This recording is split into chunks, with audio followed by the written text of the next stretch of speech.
RS study में आप सभी का स्वागत है। कक्षा 10वीं एनसीईआरटी गणित में हम अध्याय 6 पढ़ रहे हैं।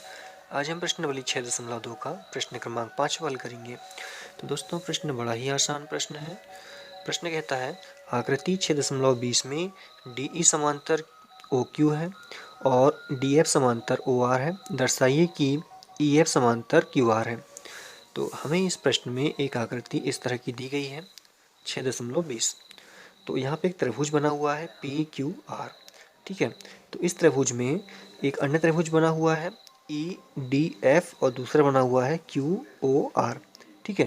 तो इस तरह की आकृति दी गई है और प्रश्न कहता है कि जो DE रेखा है वो OQ के समांतर है, ठीक है। मतलब DE जो रेखा है वो OQ के कैसी है, समांतर है। मतलब ये दोनों जो रेखा है वो कैसी है, समांतर है। इनको हम कितना ही आगे बढ़ाएं ये कहीं प्रतिच्छेद नहीं करेगी। उसके बाद में बताया गया है कि जो DF रेखा है ये OR के समांतर है। तो DF कहाँ पे है, ये वाली DF समांतर है OR के। तो यहाँ पे ये वाली रेखा इसके समांतर है और ये वाली रेखा इसके समांतर है। ये चीज़ यहाँ पे हमको बताई गई है और पूछा गया है कि हमें सिद्ध करना है जो EF है, ठीक है। EF कहाँ पे बन रहा है, ये वाला EF जो है वो QR के समांतर है। QR के समांतर ही हमको सिद्ध करना है। तो चलिए जो प्रश्न में दिया गया है उसको हम सबसे पहले नोट कर लेते हैं, ठीक है। तो हल में लिखेंगे, दिया है क्या दिया है, तो ये दिया है हमको DE समांतर, तो ये हमने लिख लिया है। उसके बाद में यहाँ पे बताया गया कि दर्शाइए कि EF समांतर QR के। दर्शाइए का मतलब ही होता है सिद्ध करना। तो हमें सिद्ध क्या करना है वो यहाँ लिख लेना है। सिद्ध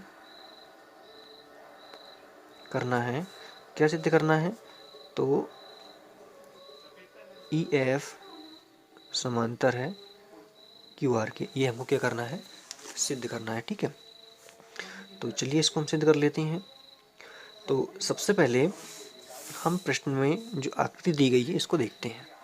तो इसमें हमें कुछ नहीं करना है, सिर्फ यहाँ पे दो त्रिभुजों को साथ में लेना है। कौन कौन से, सबसे पहले यहाँ पे PQO, ठीक है। कौन सा, PQO, या इसको हम कह सकते हैं POQ, ठीक है। इधर से इसको कहें या फिर यहाँ से इधर से इसको कहें, बात एक ही है। इसको हल करने के लिए सबसे पहले हमको यही त्रिभुज यहाँ पे लेना होगा, ठीक है। तो इस त्रिभुज में क्या क्या चीज़ दिया गया है, तो POQ में हमको दिया गया है कि जैसा कि प्रश्न में बताया गया था जो DE रेखा है वो OQ के कैसी है, समांतर है। तो इस त्रिभुज में हम थेल्स प्रमेय लगा देंगे। तो यहाँ पे थेल्स प्रमेय लगाने पर क्या हो जाएगा, PE बटे EQ हो जाएगा बराबर PD बटे हो जाएगा DO, ठीक है। तो यहाँ पे हम लिखेंगे त्रिभुज POQ में थेल्स प्रमेय से, ठीक है। थेल्स प्रमेय यहाँ पे लगा देनी है। अगर आपने थेल्स प्रमेय नहीं पढ़ा है तो हमारे चैनल की प्लेलिस्ट में जाइए, वहाँ पे आपको थेल्स प्रमेय के बारे में पढ़ने को मिल जाएगा। बहुत ही आसान शब्दों में समझाया गया है और चैनल की जो प्लेलिस्ट है उसका लिंक नीचे डिस्क्रिप्शन में दिया गया है, ठीक है। तो इस त्रिभुज में हम थेल्स प्रमेय लगा देते हैं।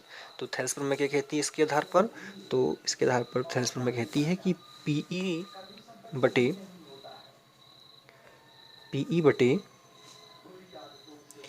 EQ बराबर PD, ये वाला त्रिभुज हम ले रहे हैं तो PD हो जाएगा, ठीक है। PD बटे DO, ठीक है, ये D है। तो इसको समीकरण नंबर 1 बना लेना है। क्या कर लेना है, इसको समीकरण नंबर 1 बना लेना है। तो देखिए हमने अभी तो ये वाला त्रिभुज लिया था, अब हमको लेना है इधर साइड का, ठीक है। अभी लेफ्ट का लिया था और राइट का लेना है, POR लेना है। इसमें लगाना है थेल्स प्रमेय। तो यहाँ पे हम लिखेंगे त्रिभुज POR में थेल्स प्रमेय से, थेल्स प्रमेय से। तो इसमें थेल्स प्रमेय हम लगा देते हैं। तो थेल्स प्रमेय में क्या हो जाएगा, तो थेल्स प्रमेय हो जाएगा PF बटे पी एफ बटे एफ आर, ठीक है। एफ आर हम कौन सा त्रिभुज ले रहे हैं, पी ओ आर ले रहे हैं, तो हमने अभी इधर साइड का भाग लिया है। अब इसके बराबर में हम ये वाला भाग लेंगे, ठीक है, क्योंकि हमें प्रश्न में बता दिया गया था कि ये वाली जो रेखा है वो इसके समांतर है, इसलिए हम थेल्स प्रमेय लगा रहे हैं।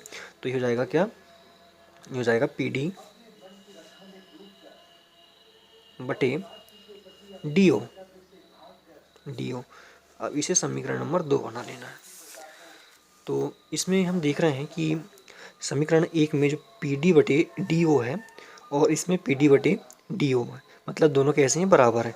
जब इसके लेफ्ट हैंड बराबर हैं तो जो राइट हैंड साइड है ये भी बराबर होंगी, ठीक है, स्वाभाविक ये भी बराबर होगी। तो इसमें हम क्या लिखेंगे कि समीकरण 1 व 2 से, समीकरण 1 व 2 से इन दोनों को बराबर में कर लेंगे हम। तो क्या हो जाएगा, ये पी ई बटे ए क्यू बराबर पी एफ बटे एफ आर हो जाएगा, ठीक है। तो ये तो हमने निकाल लिया, लेकिन हमें सिद्ध क्या करना है, हमें सिद्ध करना है कि जो रेखा पी एफ है वो समांतर क्यू आर के, ये हमको दर्शाना है। लेकिन यहाँ पे क्या हो रहा है, तो हम आकृति में देखते हैं कि हमको क्या मिला है यहाँ पे। तो हम देख रहे हैं कि आकृति में हमें मिला है, सॉरी प्रश्न में हमको मिला है पी ई बटे ई क्यू।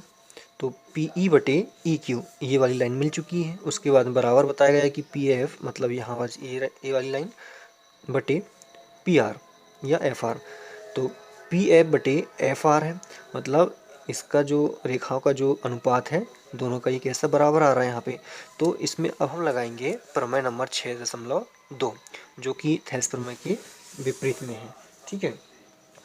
तो प्रमेय क्या कहती है 6.2, इस प्रमेय को हम आधारभूत समानुपातिकता प्रमेय का विलोम कहते हैं, ठीक है, मतलब थेल्स प्रमेय का विलोम कहते हैं इसको।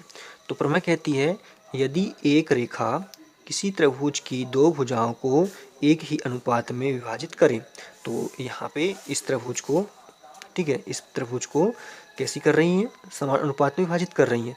तो मतलब कि अभी यहाँ जो निकाला हमने ये वाला, तो यहाँ से यहाँ तक का जो अनुपात है कैसा है, बराबर है यहाँ पे, ठीक है। तब बराबर हो तो वह तीसरी भुजा के समांतर होती है, ठीक है। वो किसकी भुजा की, तीसरी भुजा की समांतर होती है। तीसरी भुजा कौन सी है, तो पहली भुजा ये वाली हो गई, दूसरी भुजा ये वाली, तीसरी भुजा ये वाली हो गई।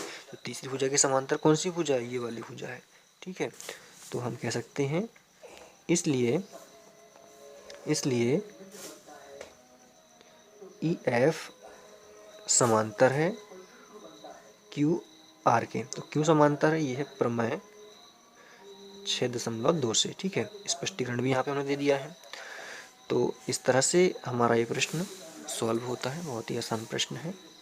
इसमें आपको सिर्फ थेल्स प्रमेय याद रखनी है और चित्र को थोड़ा अच्छे से समझ लेना है, और साथ ही प्रमेय 6.2 भी याद रखनी है, ठीक है। तो इस तरह से प्रश्न हमारा कंप्लीट होता है। अगर आपको सवाल समझ में आया हो तो वीडियो को लाइक कर दीजिएगा, कमेंट्स करके बताएं कि आपको सवाल समझ में आ रहे हैं या नहीं, ठीक है। धन्यवाद।